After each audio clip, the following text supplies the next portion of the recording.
Money. It's something everyone wants, from the poorest beggar to the richest billionaire.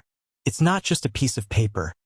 It's an addiction, a language everyone speaks, whether you're a PhD holder or an illiterate farmer.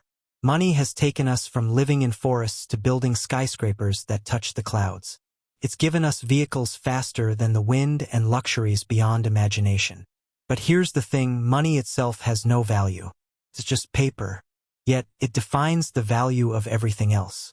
So, how did money get so powerful? Let's dive into its fascinating history. Thousands of years ago, humans used the barter system.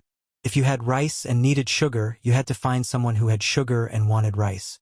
Sounds simple, right? But it was messy. What if no one wanted rice? What if your goods spoiled over time? To solve this, people started using commodities like cattle, grain, tobacco, and even liquor as money. But even that had problems. How do you compare the value of a cow to a bag of grain? And what happens when the cow dies or the grain rots? Enter gold and silver coins. They were durable, universally valuable, and easy to carry. But even this wasn't perfect. Carrying heavy gold was risky, thieves were always a threat. Then came the goldsmiths. They offered to keep people's gold safe and gave them a receipt, an IOU. This receipt became the first form of paper money. People trusted it because it represented real gold. But here's where things got interesting. The goldsmiths realized most people never came back for their gold. They just traded the receipts.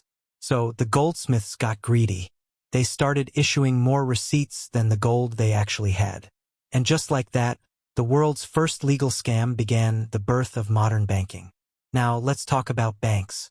You might think banks work like this. You deposit money, they lend it to others, and earn interest. Simple, right? But there's a bigger game at play. Let's say you deposit 1,000 Indian rupees. The bank keeps 10% as reserve and lends out 900 Indian rupees. But here's the twist. Both you and the borrower see 1,000 Indian rupees and 900 Indian rupees in your accounts.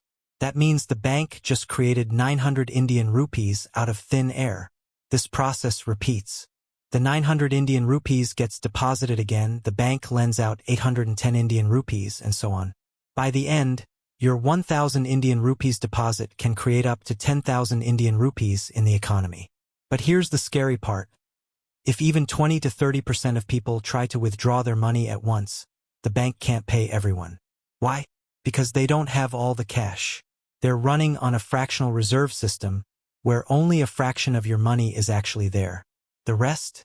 Just numbers on a screen. Here's something most people don't realize. Money and currency are not the same. Currency is just a medium of exchange, like those 1,000 Indian rupees notes in your wallet. But money is a valuable asset like gold. If the government decides to demonetize those 1,000 Indian rupees notes, they're just paper. But gold holds its value, no matter what any government says. Now let's talk about gold. Some people will tell you to invest in digital gold or gold bonds to save on taxes. But here's my take. Always keep some real gold. Why?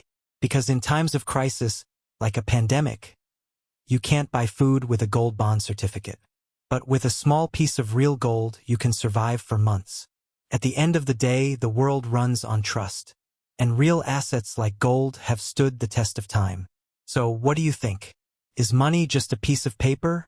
Or is it the most powerful tool in the world? Let me know in the comments below.